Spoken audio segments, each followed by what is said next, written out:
It's the end of the world as we know it. Hey folks, how's it going? We're in the middle of the solar eclipse apocalypse, according to a lot of people on the internet. So how am I spending it? Well, I'm set up to watch it, obviously, but I'm spending the majority of it planting in my garden. So I want to show you guys what I've done, or at least a little bit of it. I've got a lot more to do, but I've got most of it done for right now. Right here, I've got about 6 green bell pepper plants, and then I've got a jalapeno pepper, and then my son likes things really, really spicy, so I've planted him a ghost pepper plant. I've got my usual rattlesnake pole beans planted right along here. I haven't got anything planted in this space yet. That's to come. I haven't quite figured out exactly how much of what I'm going to plant, despite all of my preparation. Here I've got all of my tomatoes. I've got Sweet 100, I've got a Better Boy, and I've got my usual Cherokee Purple. Let's see, right here I've got my Beauregard sweet potatoes. I included some video of me planting some corn here. It's an heirloom variety called Trucker's Favorite.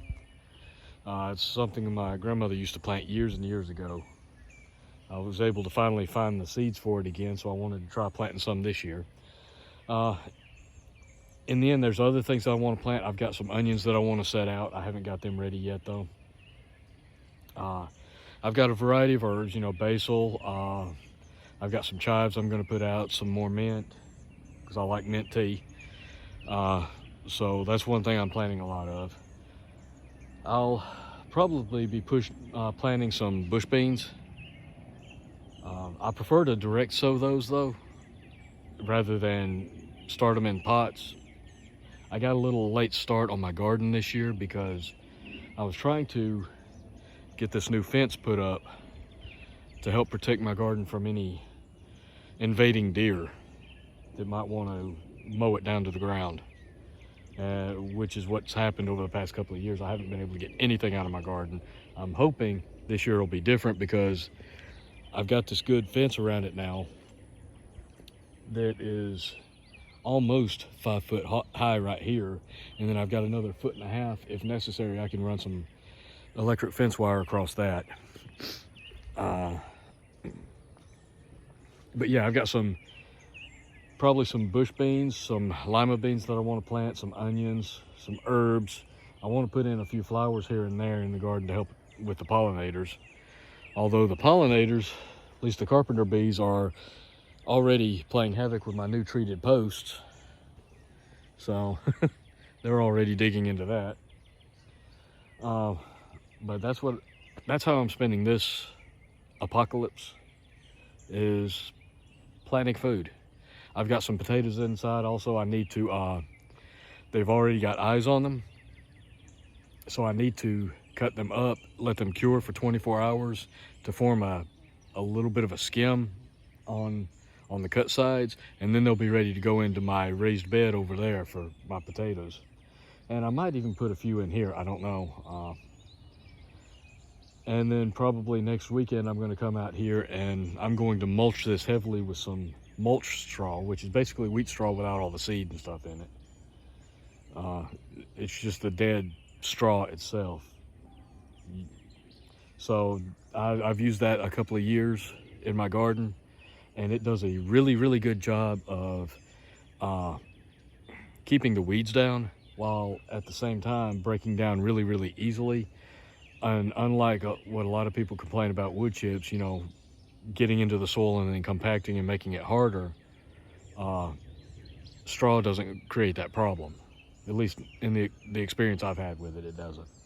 So yeah, well, it seems like half the world is freaking out over, or at least half the United States is freaking out over the solar eclipse. I'm taking this opportunity to get out here and do something productive and put some food in the ground that will feed me later on. How about you guys? How are you spending your solar eclipse apocalypse, huh? Anyway, that's all I've got. I just wanted to show you guys that real quick, and just to remind you not to let fear overtake your life. I've seen so many people that are scared to death, panicked over this solar eclipse, and it makes no sense to me. I understand smaller towns are going to get overwhelmed with tourism, and there's concerns about the infrastructure not being able to handle it, inventory in small local stores not being able to handle it. But really, and I could be wrong, it wouldn't be the first time, but this is going to be a big nothing. It's been hyped up way more than it should have been, in my opinion. Solar eclipses happen, and I don't understand why everybody's using it to create so much fear unless it's being used to distract us from something else that's going on. And to me, that's the only logical explanation, other than people just getting an irrational fear of something that is a natural occurrence. Anyway, that's all I've got. I appreciate you guys watching. Like, share, subscribe if you haven't, and as always, stay safe, take care, keep prepping, and don't let the fear get a hold of you, okay, folks? And until next time, I'll catch you later.